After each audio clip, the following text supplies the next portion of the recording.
Hi, once good afternoon, everyone. And today we have a very important person who has come from Abu Dhabi, and I just requested him, and at a very short notice, he has consented to do a podcast with us. And I hope you will enjoy talking to him and gather from his experiences. So we have with us Mr. Prabhat Misra. He is the head of legal and general counsel for the Maritime Cluster for the 80 ports in Abu Dhabi. He has worked with some large ship owners, and he has a very diverse experience in the maritime sector, having sailed on board big ships as well as into the shipping finance, insurance sector. So, Prabhat, thank you very much, and My pleasure. especially for Thank you. at a short notice to have consented. Thank you. My pleasure. Thank you. So you have, very diverse experience, and you have really served for a very long time in the maritime sector, and you have actually served in a lot of global jurisdictions as well, like Hamburg, Singapore, Dubai, and all. So what do you think is the unique things that stand out for these jurisdictions, and how do they connect with each other, and what is the interplay, and how do the jurisdictions matter? What has been your experience with that? Thank you so much, first of all, for having me over here. And in fact, I'm very happy to share my experience with the team or the people watching this podcast. Hello. Yes, you're right. I've been in the shipping industry for well over 25 years, and it has been spread over technical days as a deck officer on board ships. I've also been basically done shipping finance within the project finance environment, doing startups within the shipping industry, and then I moved over to law when I qualified as a solicitor in England. And since then, I've been over the last, I would say, 15 years, I've been practicing law in different locations. I've worked in Hamburg, Singapore, Hong Kong, right now in the UAE, and certainly, of course, London. Now, the question, as you were asking, how the things are connected, what's the prominent thing which stands out? I think one of the key things which most of the shipping industry veterans would say, and hopefully I'm not a veteran, I'm still learning, is that shipping is a very interconnected industry. More than its reliance on any nation's domestic market, shipping is very much about interconnectivity between different players across countries and jurisdictions. And this is reflected in the reality that shipping as an industry is governed more by international conventions and regulations than actually domestic regulations which apply in each individual country.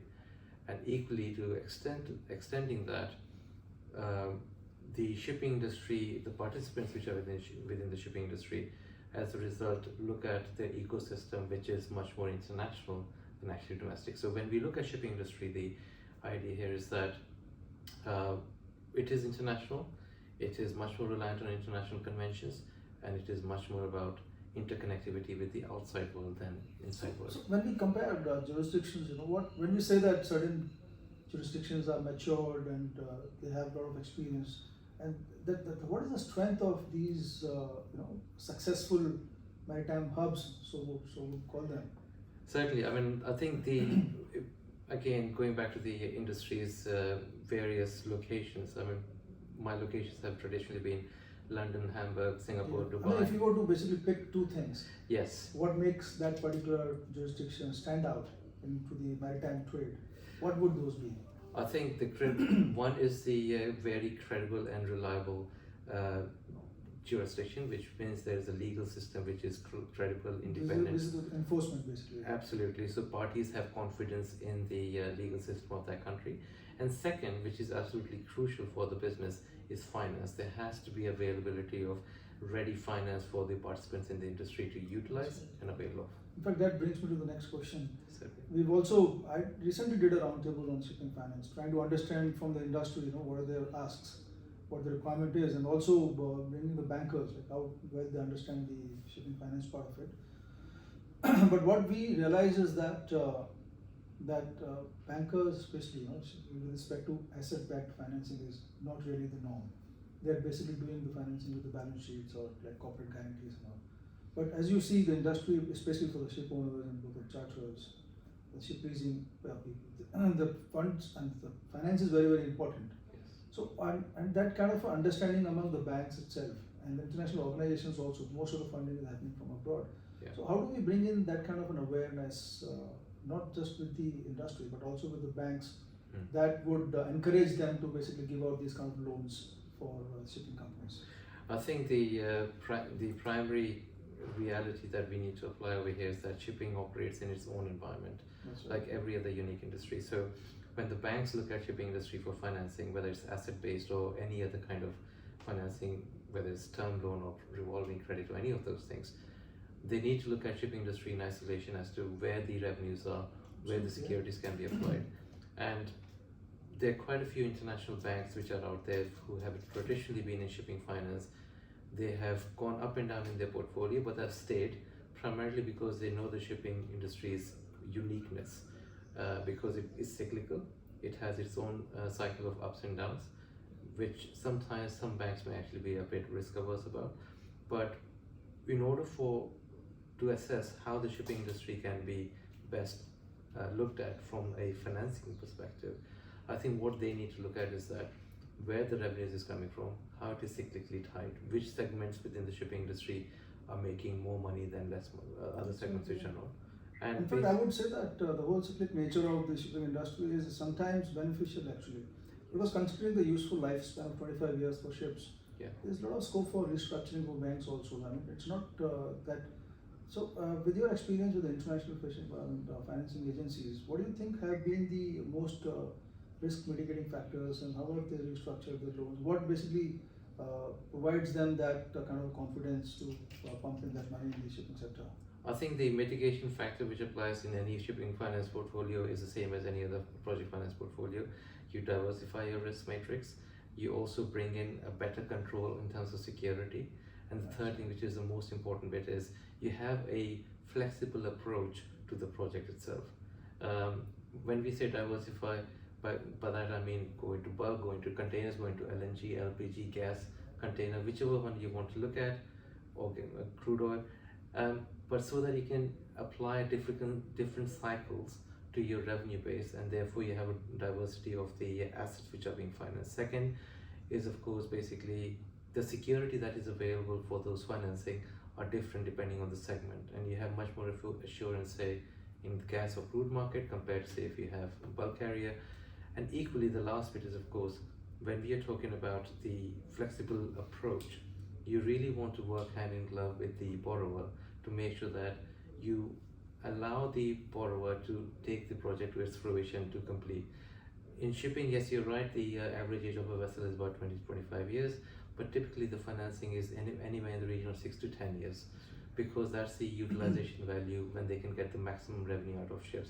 After that, the utilization value is there, but it reduces beyond that. So yes, the flexibility will need to operate within those first 6 to 7 years or 10 years of the financing. And if, of course, the project is not working, of course, you have to call in and all of those things. But the three critical criteria is basically diversify, and of course have project flexibility, and apply for the maximum amount of security that you can secure against. Absolutely. So now let me come to the insurance part of it, the insurance and the reinsurance market. We don't have any credible institution in India as such. And since we are coming up with a new cluster and also with the new financial framework, so how do you think, what are basically the hubs of insurance and reinsurance internationally, like London is doing, and what can be the takeaways and lessons for us that we could create a P&I club like that? See, insurance, as we know, as it stands today, London is the hub, either in the form of direct insurance or in the form of reinsurance. The global reinsurance volume, about above 90%, is right now in London through the Lloyd's market. So the marine insurance, still majority, I would say about 75 to 80% is still through the London market. So with that as the control that the London market has and the cash liquidity that it provides, therefore the cover that they can provide to it is assured, it is in a predominantly significant position. In order to create a P&I market, in order to create an alternative marine insurance market, what you do want is an ecosystem which allows the clients, potential clients, to come to us on the basis that it is not at detriment to what they already have in the London market, and B, the coverage that is given to these clients is at par, if not better than what they will achieve in London. This means that the reinsurance coverage that is there is again placed through a sound ecosystem, which is right now largely in London. But yes, the primary insurance, the first level insurance, can certainly be provided at a within a framework which is very competitive. That can be achieved, and in fact, I think the right models that we have in Japan as well as in America, those have already created their P&I clubs where they have integrated a local market with the reinsurance market which is in London. So that kind of a system which can be. That's right. In fact, my interactions with some of the large ship owners, they have shown some keen interest to basically come and set up some kind of a P&I club here to begin with. I'm sure with time we'll be able to achieve great milestones. Okay, so I mean that's been the substantive part of our podcast. Let me also ask you that from your experience at sea and now that you're serving ashore. Yes. So what do you think is life of a seafarer at sea is, and what do you enjoy more, being at sea or being ashore? Like, I think. Yeah. Well, I think you're absolutely right. The last word was quite aptly applied, the lamb chop. But I mean, you ask any seafarer, he will always say, or she will always say, once a sailor, always a sailor. So that right, the essence of being a sailor stays with you. But the things that we learn while at sea stay with you. Doesn't matter which profession you take, whether it was ship financing, which I was doing, or the legal work that I'm doing right now. The skills and the elements that I learned while at sea stay with you, and they form the core of your delivery of services that you need to provide. It's the between the two. I still like both of those, but given an opportunity, I would love to be back out on the ocean and see how it is. Yeah, I mean, I really always enjoyed my time in the Navy and sailing on ships. 8 years I was at sea, and it was a really wonderful time. Great. And of course, it has that international environment. Yes. You get to interact with a lot of people. The adventures of sea itself is like very, very fulfilling. Yes, absolutely. So that brings us to the end of the podcast. Thank you so much, Prabhat, once again. My pleasure. Thank Especially you. for consenting at such a short notice. No, I hope thank you are you. enjoying your time in India now. No, I am certainly. Thank you so much. So we look forward to catching up with you again. Yeah? Yes. Thank you so much. Thank you. Thank you.